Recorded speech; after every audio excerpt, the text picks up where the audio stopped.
Hello and welcome to another YouTube by me, Hir Ranalach. My name is Hir or Lemon, which is a little bit easier to pronounce.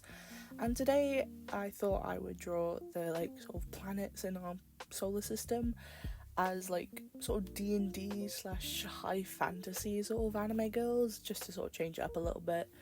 I'm still doing art fight, but I just thought 4 art fight videos would be quite a bit much without anything in between them. So it's just a usual sort of, my usual content sort of thing. And the first planet I started with was Mercury. And Mercury is the closest planet to our sun. It is also, I believe, the smallest, since Pluto is no longer a planet. R.I.P. Pluto, always a planet in my eyes. And it's also got a very, it's either really hot or really cold. I'm not a scientist, I'm not an astrologist, I don't know lots of facts about this. But when I heard the sort of hot and cold, I was thinking, Scandinavian sort of influence, I've been to Sweden, it is really cold there. But then for the heat, I was thinking, in conjunction with being the smallest planet, for some reason I just thought dwarf, because a lot of them are blacksmiths, and I have the picture of Namari from Delicious in Dungeon, wielding really hot things with her bare hands. I thought that would be a really interesting thing where these people who live in cold climates can just plunge their hands into molten steel to become blacksmiths, and I thought that was a really fun sort of idea. Obviously they're going to be really warm by plunging their hands into molten steel, but they also will dress quite cold in very sort of, lots of furs, but also, again, still keeping in mind that they plunge their hands into molten steel and lava and stuff. So I did imagine a dwarf when I was writing this character, and a lot of dwarves in sort of media and stuff are generally men. And Delicious in Dungeon, obviously, obvious asterisk aside, but I'm pretty sure all the dwarves in, was it Lord of the Rings are men? I don't know. But when you think dwarf, you think man with beard. Short man with beard. So I thought adding this dwarven character to this anime girls sort of video would be just fun. Again, because Mercury is the smallest planet in our solar system, I made her short and stout. I just think that's a nice sort of body representation for a dwarven character. I do just kind of like when dwarves are dwarven characters are in media are short and a bit built. I really like that. I think it's a nice design choice. And for the colors, I wanted to take inspiration from the planet itself. I got this really saturated image of Mercury. This is not actually what Mercury looks like in the solar system. So to pick out the sort of key colors, because it's a very grey planet, but obviously with saturation you can see there's greens and there's blues, etc. Right? But I also didn't want to give her a completely grey colour scheme. So I threw in a little bit of desaturated brown, desaturated green, because desaturated green in conjunction with sort of blues will look more brownish. Or I guess tan would be a better description.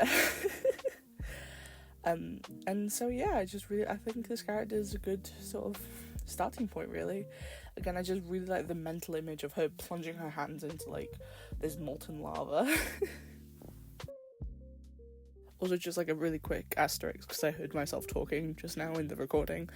When I say dwarf, I do mean the fantasy genre, not somebody with dwarfism. Just because this is a fantasy video sort of thing. So massive asterisk. This is purely fictional.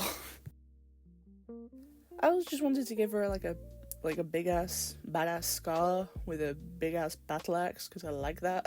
I think that's a really cool design choice. I really like when short women have big ass battle axes. So this character is Venus, which is the second planet closest to the sun, and it is also apparently, according to Google, the one that's got a most similar sort of atmosphere to Earth, I guess, or not atmosphere, size to Earth. And that was just something that the Google was like saying a lot. So I wanted the character to look relatively earthen. I don't know. That image in the top left uses lots of like browns and yellows and like deep amber colours, so I knew that sort of colour scheme would look quite nice, because again I wanted it to look sort of like earthen. And because Venus is also known for having an extremely toxic sort of atmosphere, I wanted to draw this character as like a snake person. Google says they are called either Lamia or Naga. I believe Naga is more of a like D&D term, whereas Lamia is apparently to do with Greek mythology. I've seen both like in fandom, so I don't know which one is more correct. So I'm just gonna say, I don't know, Lamia or Naga. I don't know, snake woman. And so I'm picturing this character as a sort of like obviously very toxic, both in personality and also she has fangs. She will bite you, and you will die of poison. And I just sort of really like this idea of like, because Venus has such a harsh like environment, it's also like really deserty and blah blah blah. This like maybe like warrior queen like sort of vibe where like, oh, she's had to fight to survive, and she's had to fight to survive against this cruel planet that keeps trying to kill her, like, oh, like not just her but like her people, like, oh, this harsh environment. And I just really like that sort of idea.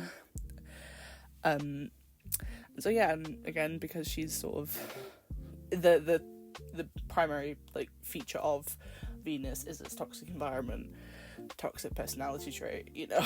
she's manipulative. You know, she's not a good person, but like I like that. I like complex women.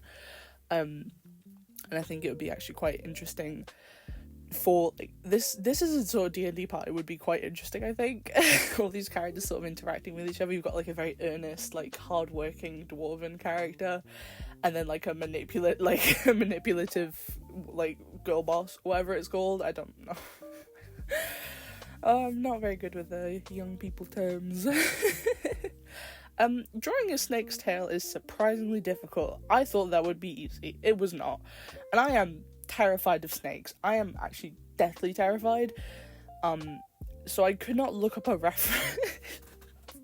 I sort of had to just like remember all my like, I don't know, years of drawing mermaids when I was a child, and like channel all that mental like energy into remembering how to draw a mermaid's tail, and then make it longer without the little fishy thing at the end. So yeah. For this one I did actually take like direct colours from the picture, because it wasn't quite as saturated. I don't believe this is what Venus looks like all year round. I think this might be a picture of Venus at night or something like that. I will be honest, I do kind of cherry pick a few of my references for this video because planets are just grey. A lot of them are just grey. And while grey is a nice colour, it is difficult to create a 9 individual characters around the colour grey and different shades of grey. So pardon me for taking the easy route. However, I did want to give her like sort of sparkly, like scaly textures in her skin. Again, to sort of reiterate that like she's not human, she's had to survive on like harsh climates, etc. You know, imagining the scales is like slightly like armoured, which is why she's wearing so little clothes, because I'm imagining like carrying around heavy sort of armour would be quite difficult in this like killer environment. And so instead they rely on their like armoured scales. I don't know, I just thought that was cool.